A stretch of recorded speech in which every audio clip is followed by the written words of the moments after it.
안녕하세요. 축직먹입니다. 일단 그냥 딱 편하게 너무 실망스러운 경기력이었습니다. 가장 문제는 뭘 하고 싶은지 잘 모르겠다는 겁니다. 어떤 명확한 의도가 있어야 피드백이 되고 어떤 게 잘 되고 있는지 어떤 게 잘 안 되고 있는지를 아는데 어떤 축구를 하고 싶은지 파악하기 어려웠습니다. 어떤 경기를 했는지 알아보도록 하겠습니다. 우리나라는 기본적으로 예상 가능한 포메이션, 예상 가능한 라인업으로 출전했습니다. 4-2-3-1로 나왔고 황문기만 라인업에서 눈에 띄는 선수라고 볼 수 있겠네요. 우리나라는 흔히 말하는 라볼피아나 빌드업을 수행했습니다. 정우영이 센터백 사이로 내려오면서 3백을 만들었죠. 그런데 이런 대형은 상대방의 압박이 적극적이지 않다면 바로 다음 라인인 황인범, 이재성 쪽과 단절될 수 있습니다. 미드필더 한 명을 빼서 센터백 쪽으로 뺀 것이기 때문에 오히려 중원에서 받아줄 선수가 한 명 줄어드는 효과가 나오죠. 그래서 라볼피아나는 자연스럽게 측면 쪽으로 공이 돌게 될 때가 있습니다. 왜냐면 공을 받아줄 수 있는 선수인 황인범과 이재성에게 패스를 주기 어려우니까요. 그럼 결국 넓게 벌려놓은 서령우 쪽으로 주게 됩니다. 그럼 그때 상대 수비들은 가만히 있을까요? 자연스레 공이 있는 서령우 쪽으로 몰리게 되고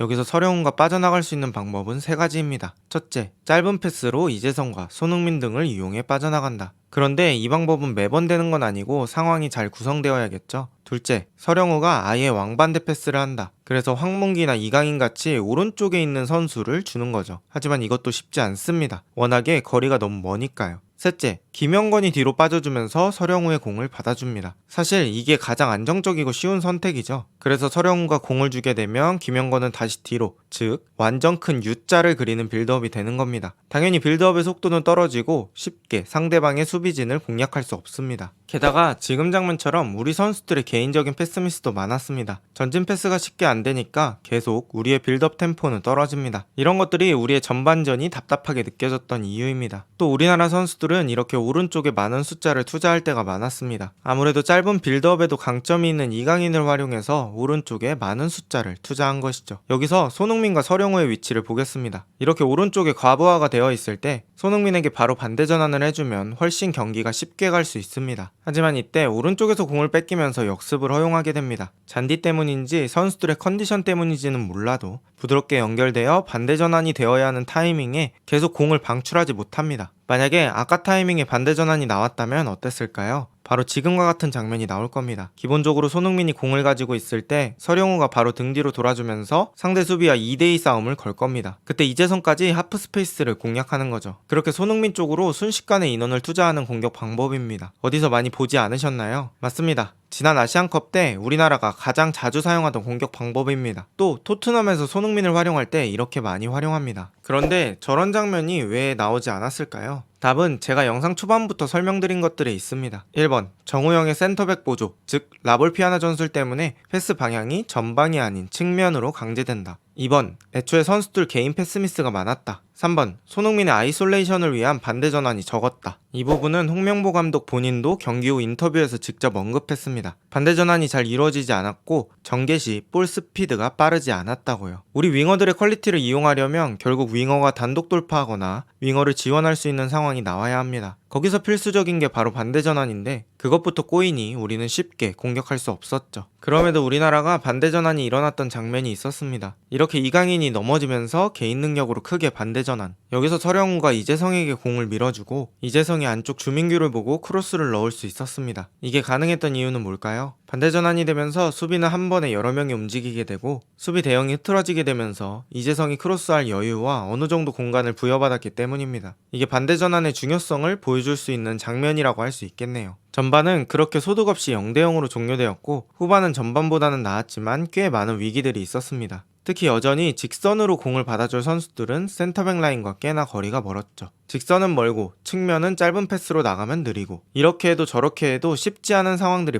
반복되었습니다. 이런 상황 속에서 우리는 후반에 전반과는 다르게 가운데도 한 번씩 공략했습니다. 2대1 패스로 한 번, 이번에도 오세훈을 이용해서 2대1 패스 두 번째. 이 공은 손흥민에게 연결됩니다. 손흥민이 슈팅 찬스에서 슈팅 때리는 척 이강인에게 내줍니다. 내주는 강도가 좋아서 바로 슈팅해볼 만했죠. 하지만 이강인이 이 공을 하늘로 날립니다. 평소에 이강인이라면 이 정도는 득점했을 텐데 너무 아쉬운 장면입니다. 있었습니다. 경기 막판이 되면서 우리와 팔레스타인의 집중력은 동시에 떨어지고 손흥민이 이렇게 뒷공간을 노려서 뛰는 장면이 있었으나 좋은 퍼스트 터치로 골키퍼를 제치고 아쉬운 슈팅으로 결국 득점에 실패하게 됩니다. 경기도 아쉬웠지만 골 결정력까지 따라주지 않으면서 결국에 우리는 0대0으로 팔레스타인과 비기게 되었습니다. 물론 첫 경기라 발이 잘 안 맞을 수도 있습니다. 선수들의 컨디션 난조도 있을 수 있습니다. 주말까지 경기하고 온 선수들도 있어서 무언가를 준비할 시간이 부족했을 수도 있겠죠. 하지만 그것과는 별개로 무슨 축구를 원하는지, 어떤 축구를 하고자 하는지 느낄 수 없었습니다. 또 오늘 우리 선수들이 개인기 하거나 드리블하다가 뺏겼던 장면들이 많았죠. 그게 공을 끈다고 느껴지셨을 수도 있는데 어떻게 보면 선수들의 동선 정리가 잘 안 되어 있다고 볼 수 있습니다. 그러니 공을 가진 선수는 줄 곳이 애매하고 결국엔 공을 더 오래 가지고 있을 수밖에 없죠. 당연히 빼앗길 확률이 더 늘어나고요. 애초에 뭔가 약속되어 있는 움직임도 느껴지지 않았습니다. 제가 선임 과정부터 불만이 있어서 색안경을 끼고 보는 걸지도 모르겠습니다. 하지만 애초에 선임 과정이 좋지 못하면 일반 축구 팬들의 기준은 더 엄격해질 수밖에 없겠죠. 이게 시스템이 없으면 일어나는 일입니다. 만약에 이런 경기가 반복되어서 홍명보 감독이 경질된다고 가정해 보겠습니다. 그리고 그 다음에 감독을 뽑을 때 어떤 기준이 있나요? 말 그대로 감에 의존하는 선임이 될 수밖에 없습니다. 이번에 선임할 때 시스템 안에서 뽑았으면 그 시스템에서 잘못된 것이 무엇인지 찾으면 됩니다. 예를 들면 감독 선임 기준 중에 두 가지가 잘못되었다고 가정하면 그 두 가지를 좋은 방향으로 고칠 수 있겠죠. 하지만 이번 선임은 시스템 아래에서 뽑은 감독이 아닙니다. 즉, 뭘 개선해야 할지 알 수 없습니다. 아니, 애초에 시스템이 없으니 개선할 방법이 없죠. 오늘은 여러 가지 상황을 감안하더라도 정말 실망스러운 경기력이었습니다. 여러분의 생각은 어떠신가요? 오늘 영상은 여기까지입니다. 좋은 하루 되세요.